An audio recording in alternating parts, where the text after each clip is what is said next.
Welcome to another episode of Getting There and Giving Back, the show that talks to high achievers about where they are, how they got there, and the things they're doing to give back.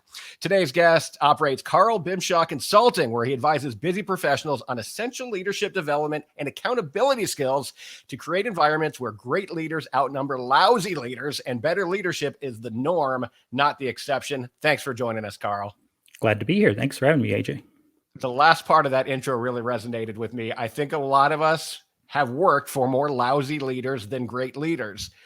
But that's counterintuitive because it feels like if you're good enough at what you do to be the person in charge, you should probably have learned enough to be a good leader by the time you get there. Why are there so many lousy leaders?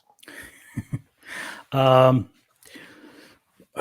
are there? Well, I guess the simplest thing is ego gets in the way ultimately, because they either have too much or too little. Generally, the way that it works is people get promoted because they did great at what they did. This happens in sales all the time, right? The best sales rep becomes a sales manager and then they tank. Yes. And sometimes people get hung up with the perks of leadership. It's not like there's that many of them, but it feeds the ego. And you hear that too much, and then you start forgetting about either where you came from, or you start to lose the empathy of what's going on. Why are people lousy leaders? There's lots of reasons why there's lousy leaders, but it's almost always something to do with the ego, or their values aren't quite aligned with what it is they're doing. They could be leading something that they're not into, and the heart's not into it. They're great people, but they're just like, whatever. So what we do is try to make sure that there's good alignment between the leader and the company, or if they're running it themselves, that their company is pretty closely aligned to their values and purpose and mission. Because once you start to stray is when you start screwing up. So when do you get the phone call? When the organization's numbers are going down or things aren't going well and they've identified there might be a problem specifically with the leadership? It varies. I almost always get the phone call from an individual first. So I have different types of categories, from corporate clients to individual clients. And the way that it seems to work most is I have a pretty decent individual client who maybe is a director or a VP in an organization, and they're high performing, but something's not right. They're either getting beat up because their employee SAT numbers are off, or something's not right. They're usually 12 to 18 months into their job, and that's when the honeymoon period is over and the team is getting restless and all that. And so that's usually when they're calling and saying, hey, I'm used to self-development and all that, but I need some help. Those are the best clients. And so that's when they call, when sort of like the honeymoon period is over, is when it's best. Other times I'll get calls from, say, VPs and like, hey, I really like this person and I want to keep them on the team, but they're just not doing stuff that I need them to do. And I call them the essential leadership skills. Other people call them the soft skills. It's all the stuff that gets you in the HR office if you screw up, right? Right. So, so usually it's people who don't want to go through some career derailment is when I get the call. You've mentioned values a couple of times already, and that's not something they probably train you at when you're studying whatever it is you're studying for a vocation. Right. So why is it important to determine what someone's values are, and how does that lead them to be better at what they do? Well, because the values are your behavior, really. There's this whole grid, particularly if you're into personal development, and even some of the woo-woo stuff around your values and actions and behaviors, and this whole link. But your values are what you stand for, what you put up with or don't put up with. And most people don't know what they are because nobody's asked them, hey, what are your values, to your earlier point. And then the other part is if usually you feel it in the pit of your stomach when your values are not aligned. You're like, ugh, I don't want to do this. There's a lot of ways to go out and find your values, and that's something that I help people with. But the quickest thing is just look at the last 3 months and where have you spent your time and where have you spent your money. That's a good indication of what you value. And based on, if you're spending your money on your kids, or you're spending it on health insurance, or you're spending it on going out partying, where are you putting the time and the money, and how do you feel about that? And then, okay, where are you getting your income from? Is that aligned, 3/4 of the time? It doesn't have to be a perfect fit, but it should be the majority of the time. Right. And when it's not, you don't perform. It's pretty easy. And that's why it's fun, but a lot of people, it's easy, but nobody does it. Very few people do it. They just don't. Well, that's pay a great attention. tip to start off figuring that out, because there are many, many books and courses and things to determine what your values are. But at least as a starting point, that's great. What are you spending your time on? What are you spending your money on? That's right. Those are finite resources. Well, money isn't necessarily finite depending upon your point of view, but that the time is, and so where are you putting it? So this leads to one of the things you promise on your website. So you tell people you can help them become a confident, competent, and valuable leader in your field without becoming a jerk. So at the end of the day, if you become a jerk, you're probably, that's not a positive for anybody, right? So not usually. I mean, I think we've seen, without getting too far into it, but some people like jerks. Some people, there is and it's part of a value system too, who really enjoy authority and authoritarianism and that type of thing. And, if you're caught in a burning building, you don't want to have a group meeting about, what do we do next? You want somebody who's authoritative and say, this is the way, I know the way, follow me. But day in and day out, that's not necessarily what you want. So yeah, most people don't want to work with jerks, correct? Yes. But so if you identify that that's part of the problem, you're working with a new organization and you come to the conclusion, well, this person at the top doesn't treat people that well. They're kind of a jerk. Jerks don't like hearing that. How do you approach that? I guess a little counter on that, because you'd be amazed at true jerks don't like hearing that. That's true. But most people who are labeled as a jerk, it's just because something's off. They're feeling they're not communicating well. They're not understanding where the other person's coming from, or they've been too blindsided on these are the results I want, nothing else. And so sort of the humanity's been run out. They're just a machine. So I go in with the assumption that they're not a jerk, but they're acting like a jerk. And so what is it? Do they have the self-awareness? Some do, and they love it. And that's sort of like, well, what's it getting you? What do you want to do? Right. So we kind of work around that. I tend not to work with those people who are, really enjoying it, but everybody's going to be a pain sometimes, because you're making decisions that nobody agrees with sometimes. So there's not necessarily a simple answer to that. It's really getting to know them and kind of hitting their trigger points and saying, okay, what is causing them to act a certain way or be perceived a certain way?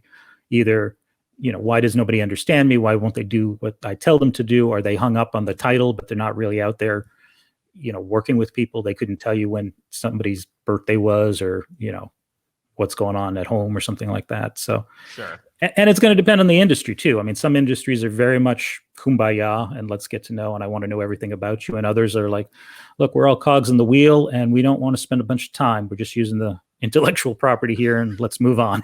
Right. So it depends on the job, but I tend to work with professional services that has kind of a marrying both of those. There's a little kindness in there somewhere. Sure.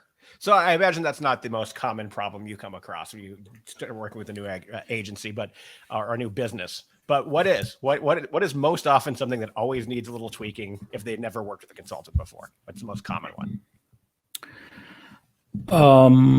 The most common, it's a little bit depends on the gender. With women, it's confidence, and with men, it's they don't feel like deep down they won't let anybody else know, but that they have the imposter syndrome far more often. Wow. Where they're like, yeah, I mean, I'm just faking it. I'm getting away with it or something like that. And they're not, or maybe they are, it depends. Right. But their bravado is much higher, and men generally don't like the word accountability. I tend to chase some people off when I say that, but if I'm describing it, like somebody's just kind of, hang out with you and make sure that you're doing what you said you do, meet your commitments and all that. Yeah, that's what I need. So like accountability partner, no. Right.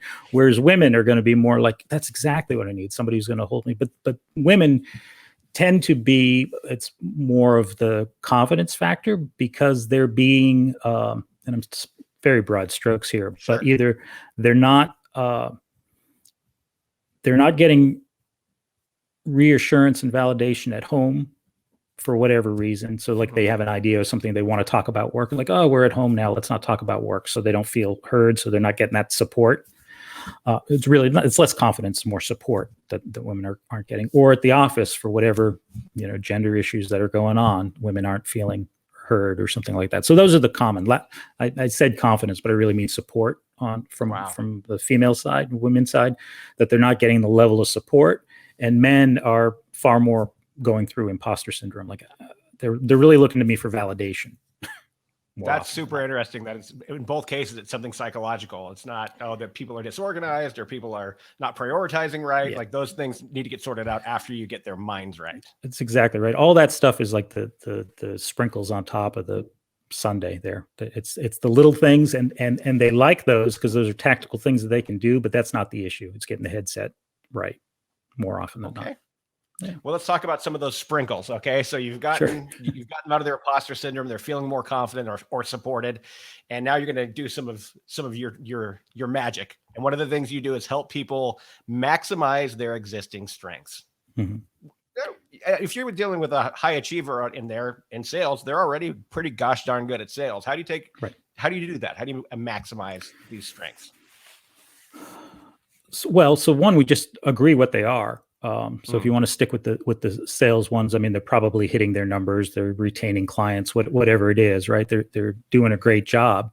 And then I would question, are you doing great? But is the support team crying, every time you come through the door and, demand something from operations or something like that? Are you a good person to work with, or are you just bringing in the results? But I will generally... working on your weaknesses is hard, and working on your strengths is hard. So why wouldn't you work on your strengths to blow out your weaknesses? So that's tends to be the approach. Like, let's see where your strengths are. There's some people who love video, for example, and like, all right, do some more video sales or something like that. Or people who are very, there's an amazing amount of people who hate sending emails and they feel like they're a lousy writer and that kind of thing. Like, okay, so pick up the phone instead. Yeah. Oh, well, I don't know. Like, you can do that. So for me, like, the weaknesses, don't bother to work on them unless they're under the water line, of the boat, and you're going to sink unless you patch it up. Like, I mean, if you're if you're a jerk, you should work on that. And some of that goes beyond my control. You do get into therapy and that kind of thing. And like, I'm not concerned about why you're a jerk or what mom or dad did to you. What are you doing day forward? You want more brass tacks stuff, though, but ask me a different question that I could answer that more specifically. Well, no, I think that was a solid answer. I mean, okay, all right. I actually thought that was one of the best quotes of the whole interview so far. Is it's hard to work on your strengths, it's hard to work on your weaknesses. Why not work on your strengths? I love that. All right. Well, I'm an imposter here, just dealing with my insecurities. No, that was awesome. But you see, you're not a psychologist, but I was looking at your website, and when people reach out to work with you, they fill out a very detailed questionnaire. Yeah. And I was looking at this thing going, man, this is a fine line between a consultant and what people call a life coach. Yeah. Because I felt like it looked like a little bit, which everything has a bit of that, but where do you fall on that scale? Well, so, I mean, I really don't like being, called a life coach, because I'm really focused on the leadership. Leadership can be self-leadership as well. So sometimes that is life coachy. That's not a term that I like or respond to, but if it's written in the memo field on the check, I still cash the check. It's okay. Right. But in terms of the questions, some of the questions I ask, it's kind of the wheel of life stuff. Like, how are you in your relationships and comfortable with spending money and your financial? Part of that is because if you're going to share that information with me, then you're serious. So partly it's a way of helping people sort of self-select. Like, okay, yeah, gee, I never really thought about this. I was coming here to work on my employee satisfaction skills. And now I'm realizing, like, hey, I'm not really doing too much with my recreation time, and I don't have good relationships. Okay, they're linked. Now, that's not my job to fix that necessarily. There's places I can nibble around the edges, but then that gives you an awareness, like, oh yeah, maybe I should talk to a relationship coach or somebody else, specifically. So partly I do it. The form on itself, I get a fair amount of people who fill it out and like, hey, I didn't know this about me. I'm going to work on some things and then I'll get back in touch with you. And that's, I lose business, if you will, but that's okay. And then for me, it's just the basis of the first conversation, because then we can decide which path to take. Is it really a tactical leadership issue, like you're worried about strategy and how you're going to meet your budget and all those types of things? Or is it, I use DISC, all these different types of assessments, but DISC is like, are you a hard charging, take no prisoners kind of person, and your team is filled with, more like, hey, is everybody okay? I want to make sure everybody's okay. And they're more slow moving. And so how are you going to deal with that? And there's ways you can, but I need to know, like a good consultant, all those pieces that are going before I can tell you what's the right direction. Got to know the lay of the land. Yep. Well, I try to be conversational, but with you, I found so many nuggets of stuff, going on your website and stuff. I have a lot of kind of I'm rarely have very many predetermined questions, but I love this from your website. On one of your blog posts, you had a great analogy about leadership being like water. It's neither inherently good or inherently bad. Can you expand on that? Because I thought that was great. Yeah. Well, I mean, think about, like, in your own life, the various leaders that you've had, right? I mean, sometimes they're rapid fire and it's like a roaring and it's constantly moving and churning and there's just a lot of chaos. And sometimes it's non-existent. It's evaporated, right? It's gone away, just vapor. Sometimes it's very soothing, like a bath. Other times it's stagnant and there's just not much movement, not much happening on. It kind of stinks. Mm-hmm. So I feel like, water by and large is constantly moving and evolving. So as a leader, you can and should be able to do that. So there's going to be times that you are, refreshing to people or calming to people, and times that you're going to, move the current. But there's also, leadership and water are both fluid, but it's also, there's different types of water, just like there are different types of leaders. So that's mostly what I was going on with that. Absolutely. Thank you for reading, though. Yeah, no, it was really good. So this year, I'm sure you've had some, like we all have, unique challenges. You're helping people lead, maybe from their family kitchen, or right. And I although there's light at the end of the tunnel, some of this is, I think things are forever changed in some ways. Mm-hmm. How do you see the leadership changing with regards to the changes we've seen and how work is being done across the country? It's really I think it's going to depend on the industry and how did your industry do in the last 12 to 16 months. If it was really disrupted, you're going to be very adaptable to succeed. If you were kind of like, hey, you know what, we can work from home and it seems to be okay, then it's just going to be more dealing with, video conferencing and things like that. I think that the thing I'm most worried about is I don't think enough is going to change from a leadership standpoint. I think you're still going to have the same type of issues. What can change is if people have more empathy, and I've said it a couple of times, but like humanity to it. Like I love having, I don't love Zoom calls and video calls necessarily, but I love that it's relaxed, that, a kid can run by in the background and it's okay. It adds a little bit more humanity there. Or somebody's got a suit on top and pajama bottoms down below. And right. You see that and it's like, oh, okay. We didn't see that. There's so many masks, if you will, that people sure. wear, that I think this took a lot off. And in some ways that's refreshing. And I think that can help and it can let you know, like, which leaders respond to that and are cool with that are probably better leaders than the ones who are like going to write you up because your meeting was interfered with because the dog was barking and the kids were screaming. Yeah. So in terms of, I think people are going to have to get used to more of the remote work. I think there's a good number of, people who don't want to be working in the office. And if that's your, market base or your pool, how are you going to adjust to that? That's more on the bigger companies, that type of thing. I think the other issue is like, how to get people, if you're like a 20-person company or 30-person company and half the people don't want to show up or don't want to be working in the office anymore. And those are some of the challenges that we're starting to see is like, ooh, gee, how do I, I'm asking people, do they really need to be there? And some of the leaders want that control, particularly if they built it up themselves. It's like a nice car, right? They can point to all the people who are working with them. Right. And it feels good. And like, is that what you need? And if they're the owner and that type of thing, and if it's what you need, great, then you have to tell your employees that's what you need. But you can't, punish people for saying, my needs have changed and I like to work from home 4 days a week. Mm-hmm. Absolutely. So I think it's, adaptability and curiosity, actually ask the questions like, how are you feeling about this? Because there's some people who are just dying to get back to the office, and there's other people like, I'm not ever going back. Never. Yeah. This is just too good. Yeah. It's funny you mentioned not liking the Zoom calls, because we all were, science fiction movies and TV shows have been showing video conferencing forever. And it was going to, someday we'll have that. And then we got it and it actually kind of sucked. It was awkward and, no one knew how to do it. But now that we've all been forced to do it for a year plus, I think it's going to be a thing that in a way it might not have if we hadn't been forced to get used to this platform. Yeah, I think absolutely. I think there's going to be a lot more video exchange back and forth instead of 2 years from now, we're going to be complaining about your video folder is full because you have so many video messages from people. Right. That'd be similar to email, just a different folder filled with video. So absolutely. Well, let's get to giving back, because you work in an area that's near and dear to my heart with hospitalized children. Mm-hmm. Tell me a little bit about what you do.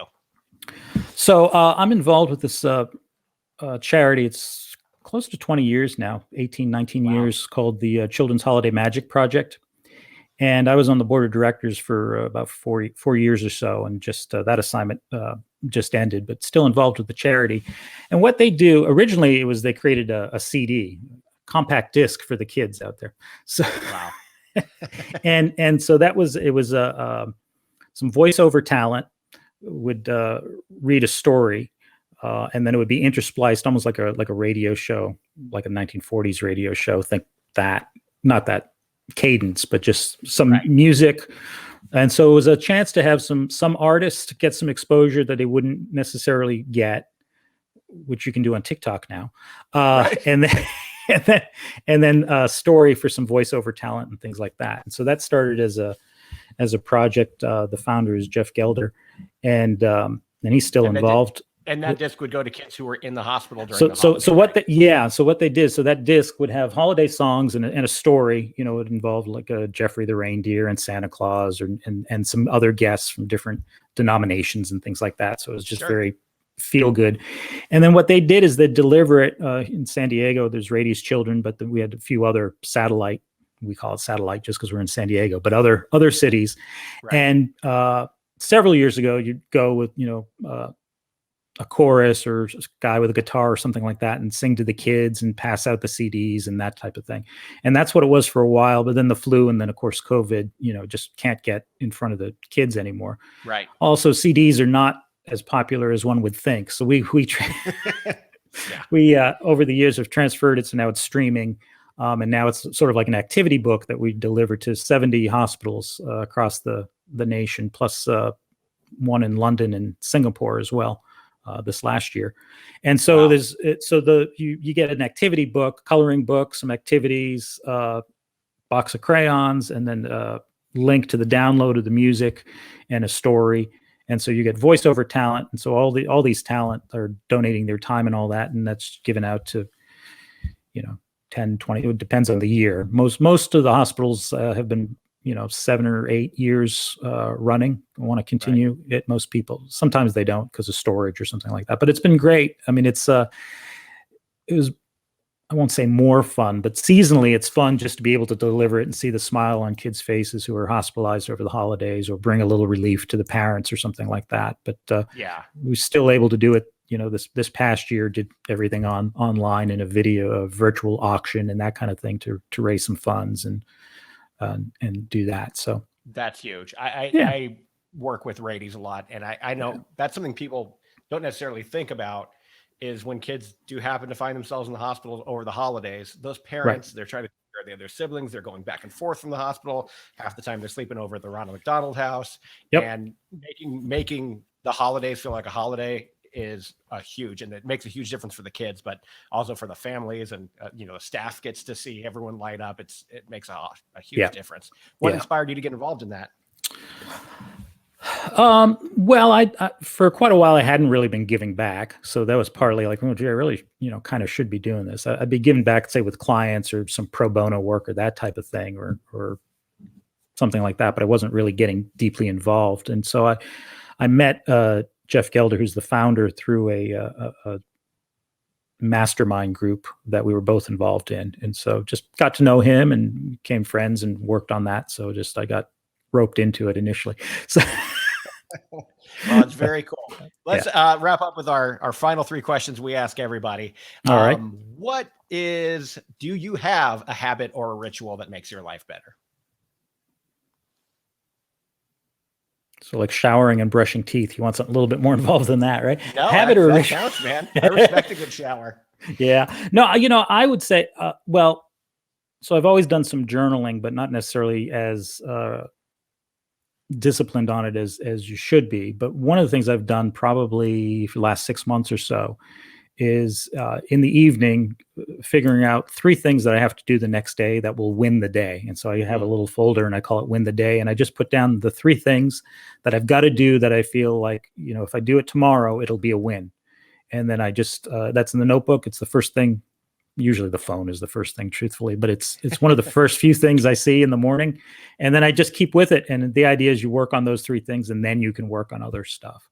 And so that's awesome. I like that. Yeah. Keep tracking up the wins. What's your favorite book of all time? Ooh,